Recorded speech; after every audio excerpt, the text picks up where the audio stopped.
Good morning from the Yarn Closet in Tucson, Arizona. This is Laura. We might have a little Prue moment. Oh, don't you love that? Oh, isn't that cute? Let me look like Seinfeld. Okay, I won't say that.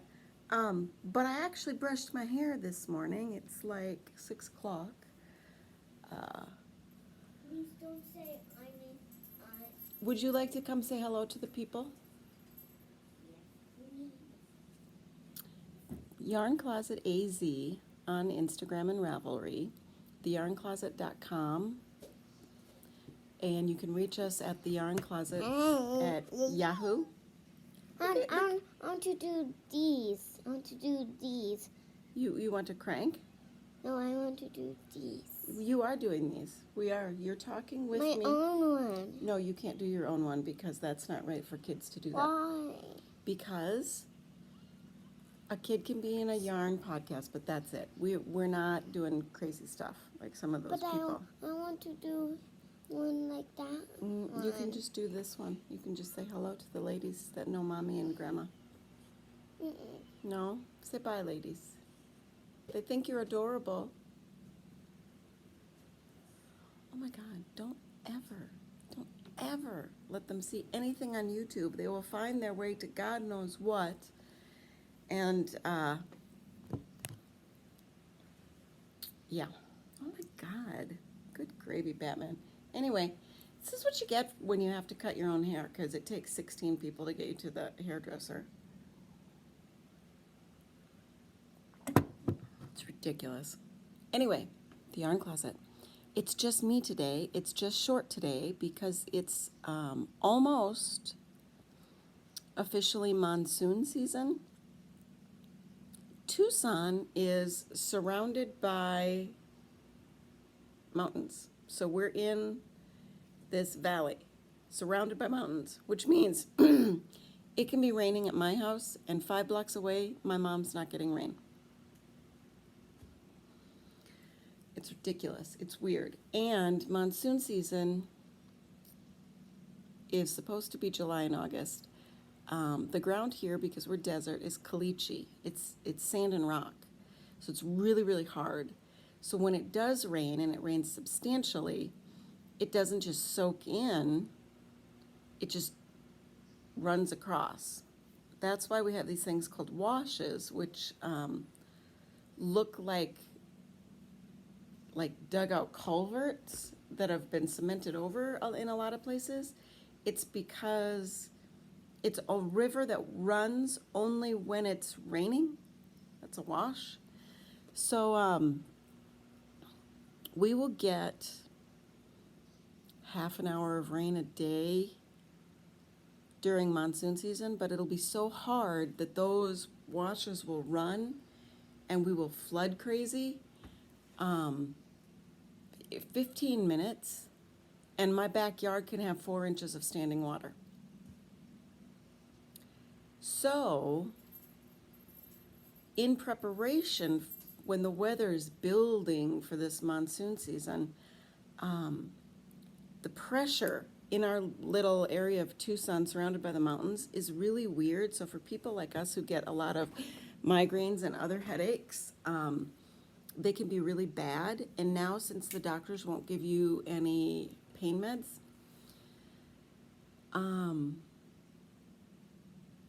there's not a lot you can do about it. The migraine medicines you can take for the migraines, there are some antidepressants that they give you because that helps to regulate your serotonin levels, which migraines affect.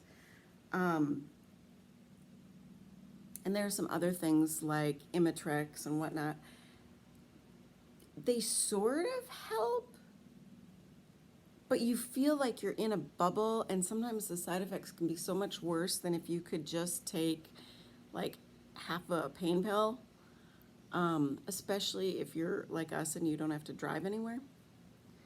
So in other words, I chew Benadryl like it's going out of style because that helps ease my stomach, or sometimes Dramamine, but then that's sleep inducing, so I end up having to take a lot of little naps, which is not easy when most of the people in your house are already napping. but Mom has been really hit hard, so that's why she's not podcasting this week. So it's going to be a quick one. We have a giveaway. I will show you a picture. And let me check again because I just already forgot the name of the person. Here, let me check my app.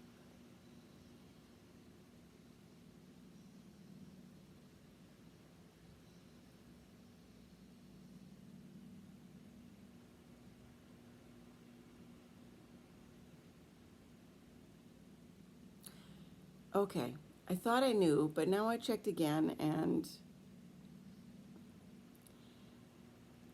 Deneen Powley, Denean, Deneen Powley, Powley. That is our winner, and this is what she is winning. She is winning the lovely, let's see if I can do it. Let's see if I can do it. Can I do it? Can I? Okay, let me reduce my color because, you know, I have maximum brightness on my phone.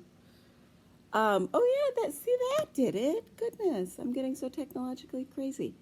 You get a handmade cup from my husband with a lovely little measuring and magnetic line gauge, a needle cozy. That is a 2-stranded sock tube that is hand painted. I think it will be lovely. You get the Growly Bear lip balm, BALM. You get a bath bomb, BOMB. You get the Braille stitch markers in the little heart reusable container. The luggage tag and bag. It's a sock size bag, small bag. Don't know who the maker is because it came off of a D-stash. I do some D-stashes to accumulate prize stuff. And there you go. So Deneen Powley, I'm sorry, I've never seen that name before. Email me at TheYarnCloset@yahoo.com with your address. If you are a crocheter and the idea of a sock blank confuses you, concerns you, whatever, just let me know. And that is a new disclaimer to all prize winners. If you win a prize and you are truly a crocheter and the idea of yarn that's not simply in a skein stresses you out, just say so. Just say so. Email the address and say, hey, the idea of yarn that's not just in a skein freaks me out. And we'll find a nice skein of something fun, Lion brand or whatever. If you're offended, I'm so sorry. I'm not trying to offend everybody. I just know a lot of, like, the crocheters that I know tend to use more worsted weights because of the type of projects that they do. Because most of the crocheters that I've ever known are not the garment crocheters. Because I think a lot of the garment crocheters are also knitters. And I could be completely wrong. And maybe I'm just keeping up with preconceived notions. But it does seem like crocheters do more amaguri, animal, bags and blankets and stuff, versus you seem to get a lot more garments, socks and sweaters, shawls out of the knitters. However, it seems like patterns and styles of doing both have exploded in the last, honestly, like 3 years. 3 years. So anyway, if you win a prize and you're stressed out about that prize, just say so. Just communicate, and we'll get you happy, because that's the whole point of the Yarn Closet, is to have a nice, I don't want to say safe, because it's okay if we have different opinions and ideas, but happy place.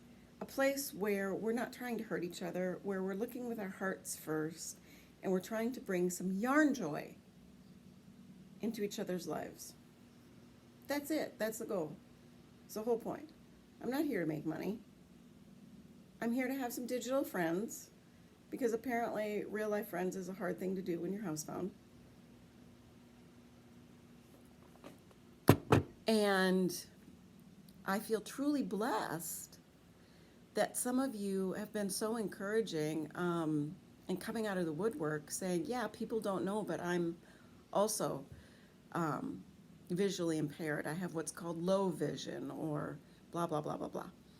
The visual impairment world is crazy. And for women who experience visual impairment, it can be extremely vulnerable. Yes, it's also vulnerable for men. However, women are already raised to feel vulnerable.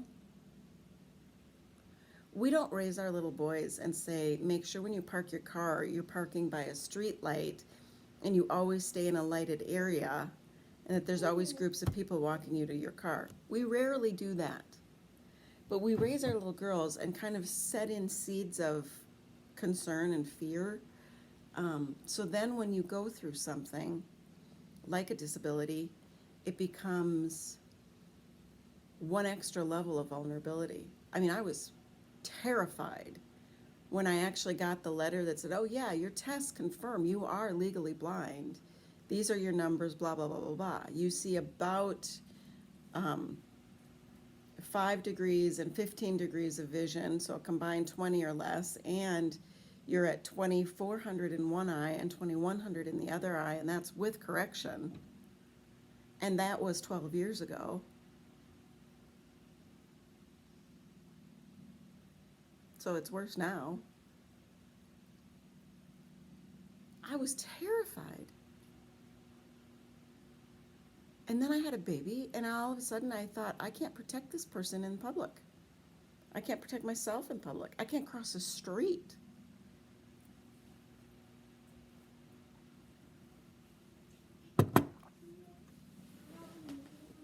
So remember when you're dealing with elderly in your life that a lot of them experience that and they don't talk about it, and the doctors don't really talk about it. What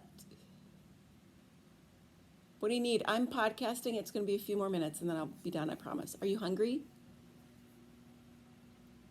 Okay, if you come sit and talk to the people for a minute, then I will get you your 2 thing. Okay. Okay. Trade. Yarn Closet Prue. Hi, this is Mom's Yarn Closet today. We have this blue yarn. Today we're making a little blanket for Zip. And here's this red one. We're making one red one for me. Okay, there you go, honey. And I want to talk. Say thank you, ladies. I want to talk. Okay, go get your snack. I'm going to talk to the ladies now. Please. And then I'll Is have you it back. a chocolate bar? It is. It's 2 little chocolate bars. Yes, I give my children 2 little chocolate bars in the morning. I don't want to. You don't? Chocolate bars. What do you want? You can just go and get a different kind of snack. What do you want? Just go. You just want to talk. You're not going to talk now. Okay. Just go. No, you're going to sit here with me, and I will let you talk with me. That's the way it works. I don't want chocolate bars. You don't have to have chocolate bars. Go get something else out of the cupboard. I don't want to get my own snack. Can you please get my snack? She's adorable, isn't she? She's a crier. She's always been a crier. I'm not a crier. Well, what are you doing right now? What are you doing? Show the people. Hey, I will get you a snack, but when I get it, you're going to have to eat it, and I'm going to have to finish this, okay? Okay. Thank you.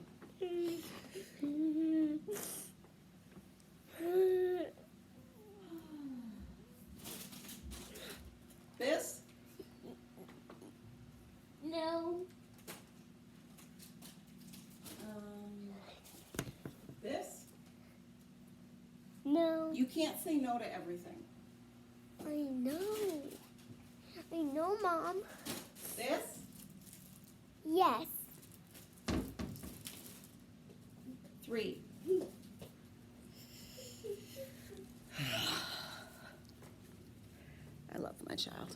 she's improved so much. She's improved so much. Okay, so prize winner, tangent on blindness. Let's look with our heart first. So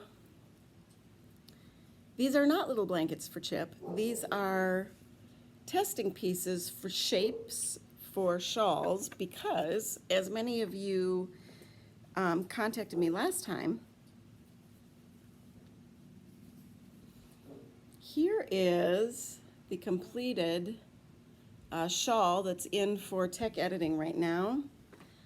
The shape didn't turn out exactly the way I wanted, which is why I keep working the shape, because when you work certain stitch patterns, what you would normally think is going to work to build a certain shape in crochet doesn't always work.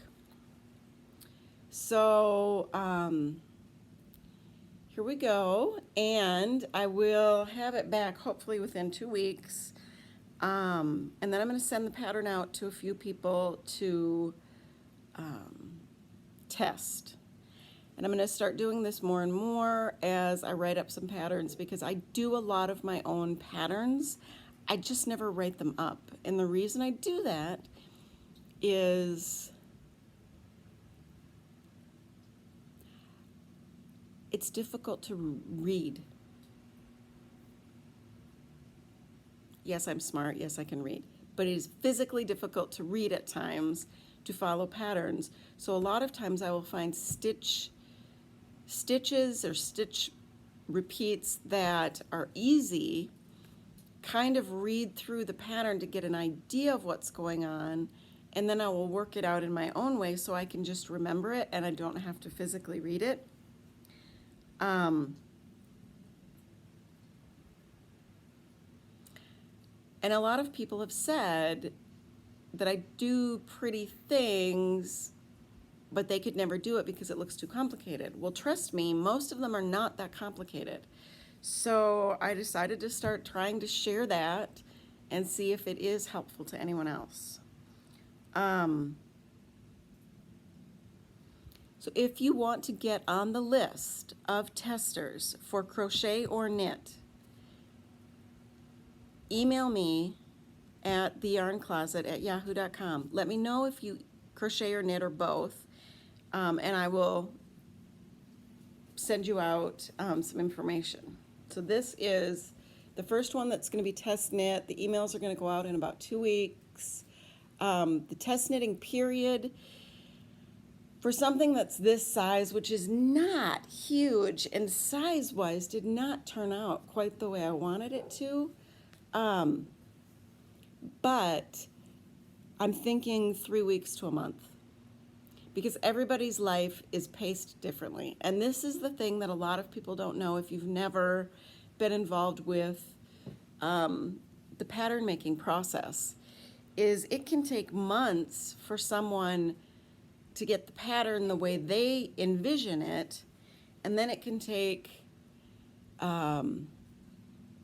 weeks to a month to get it tech edited. And that means physically edited like you would edit a book for the writing, not the content, the writing, okay? So you get someone who visually is like a graphic designer and says the way that this pattern is laying on these sheets is confusing, or in reading through this it's not making sense grammatically, because especially in crochet there is more, or can be more, written, because I still think most people like the written aspect of patterns versus charts. And I do occasionally include some very, very basic charts, but I don't personally love them. And I don't like the patterns that are just a chart. So that's something you can comment on if you then get to the point where you're in the tester realm. And the testers are usually, I go for half a dozen to a dozen people who will test a pattern and then give me feedback. Hey, I read through this pattern. I didn't like your pictures. I think you should picture this. It was easy for me to follow, but the way you said something about how you bound off was confusing, or yada, yada, yada, whatever. You give feedback. And the bonus is that you got the pattern for free, and then you will get a copy of the finalized pattern for free. That's then your copy or a copy that you can gift to someone. But anyway, there we go. The interesting thing about this one is that the solid rows are solid, and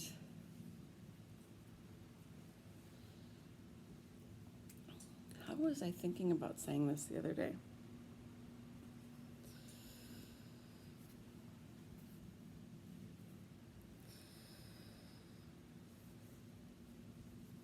Yeah, that's interesting.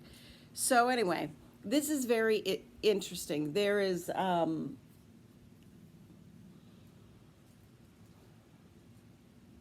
this is just built off of increases on the beginning of rows, okay? And you need to understand how to work into a turning chain to build it. It is a very triangular size. Once this is washed and blocked, the yarn itself will loosen up enough that I think it will be more wearable. Shape-wise, I'm not in love with the shape. I think if I threw another 100 grams at it, it would be a slightly more wearable shape. Wearing it like this, kind of hunched up over my shoulders and around my neck, if I stuck a button here or a clip, it would definitely keep my neck and my shoulders warm. The point goes down to my lower back, but because it is such a narrow point, it's not really covering the width of my back.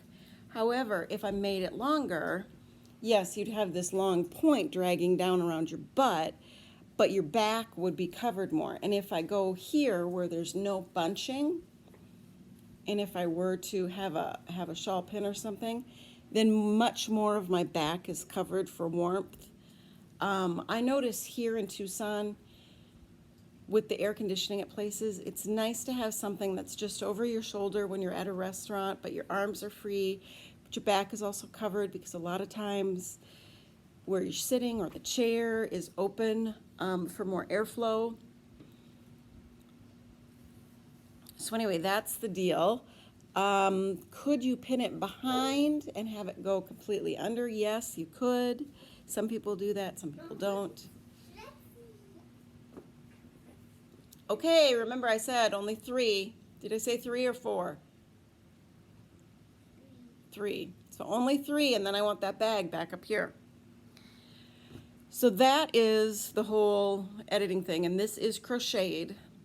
I have a free pattern on Ravelry that is a Christmas stocking that is combination crochet and knit. And there may be more of that in the future because I do combine the two.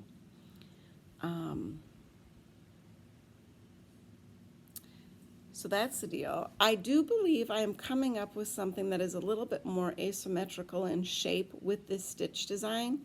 And the reason that I'm like stuck on the stitch design is it's very easy and it works up quickly. So I will show you the next color combination. Let's see. See the yellows and green and browns. The brown, yellow, green combo, that was a Manos de Uruguay. And the funny thing is, as I wound it off, it absolutely like had cuts in it. Like not knots, but cuts. I got all these different little balls. And the reality is it's so much prettier now than it was before.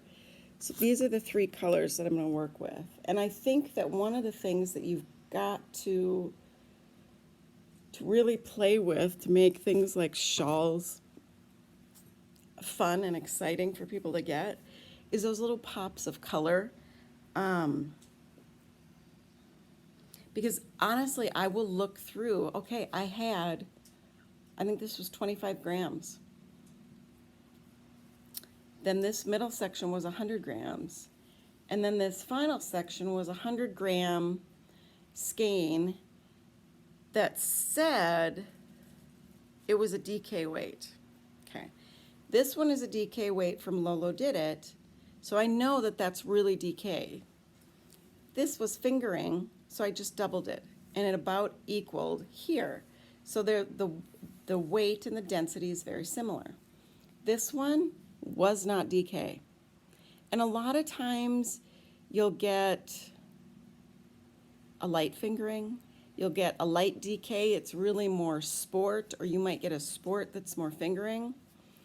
So what I went ahead and did is I doubled this up so that it looked similar to these other two colors as far as the density of the stitch.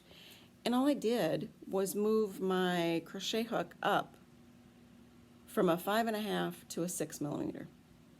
And I think that people are afraid to do that at times, but there are times where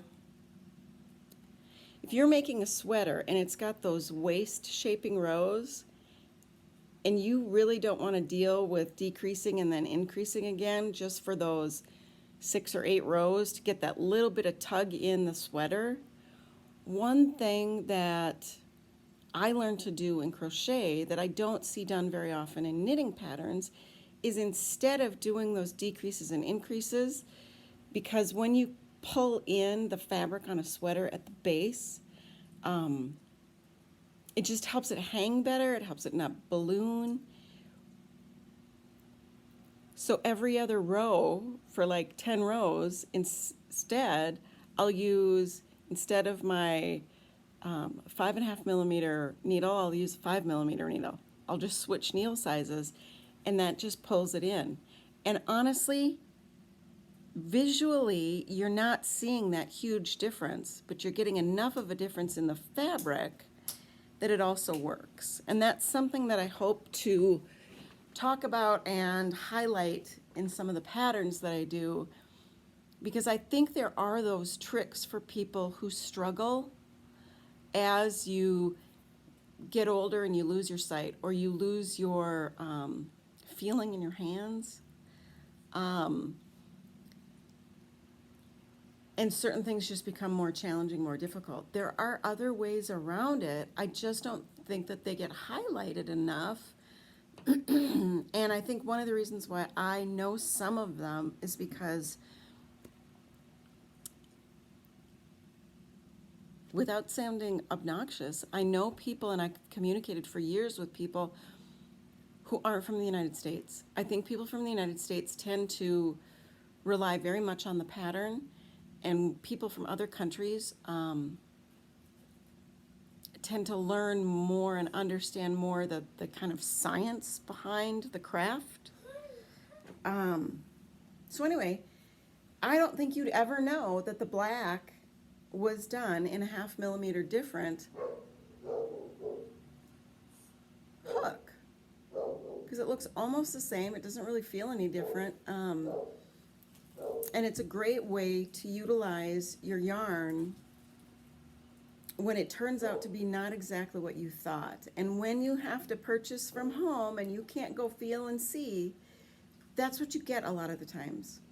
And I have a lot of stuff that, gosh, that was not what I was expecting. That weight was not what I was expecting. That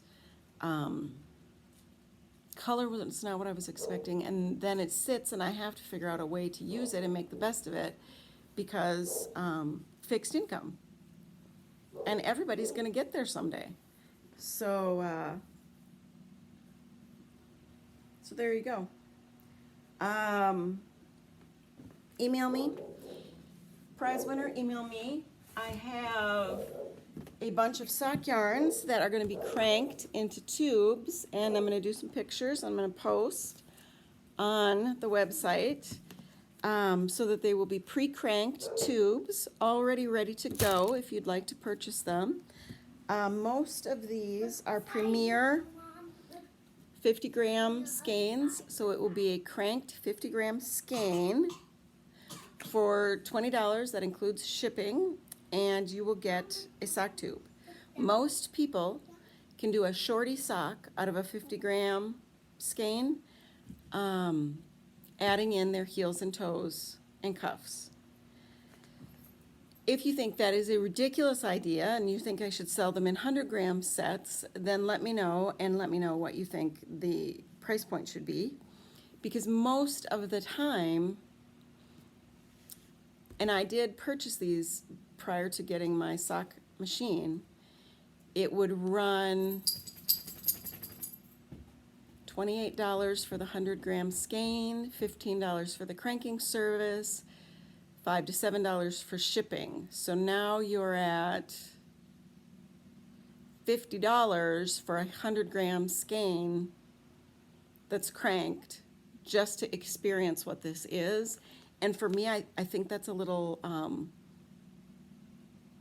I know that that was a big choice for me to do that prior to getting the machine, but because the machines are so expensive, I got a handful of tubes, cranked in different sizes, cranked in different ways, just to know if I was going to really utilize it myself personally. I did sell the hat machine. I have had the sock machine for a year. We're coming up on the 1-year anniversary, and I have used that thing constantly, every week, unless I literally physically couldn't crank, for me personally, and I love it. The hat machine, gifted about half a dozen hats throughout the 7 months that I had it. Thought I would use it a lot more for making cowls. Made a few, gifted a few, just did not find it as purposeful for me. And I don't like to have stuff that's, like, if I am the total tiny house person, I would absolutely live in the tiny house with 3 cups and 2 forks and 1 plate. That is absolutely, I would love the simplicity of knowing where everything is, knowing exactly what I have at all times, and just being that neat and tidy. I would love that. So I just didn't see the point in keeping it, and I am thrilled that it has found a lovely, wonderful home.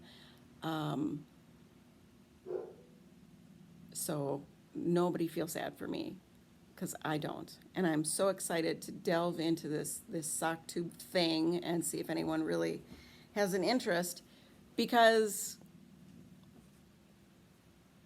it would be fun and give me something to do that I like to do. Okay, let's look with our heart first. I cannot believe that I've been chatting away as long as I have. Prudence has been a lovely, good girl and returned her snack. Say, look with your heart first. Da-da-da. Da-da-da. Bye, ladies and gents. No. Oh, what else? We need to slow down. This Okay, what color is that? is gold yellow yarn. Goldly yellow yarn, yes. It's my mom's. Yes. This is my mom, and this is me, Prue. Yes. And this something. We're not gonna say goodbye yet. We have to say goodbye. It's been a half an hour. No. Because we have to send this out there so they can talk to us on the messages and say how cute you are. No. And this. Show them that one. This is the little bitty cute baby yarn. It's a little bitty cute baby yarn. It's a leftover. It's so cuddly. Can I have it? Yeah, you can have it. Go in the other room. Mm, Bye, so ladies, cuddly. gents. Look with your Bye. heart first. Woo!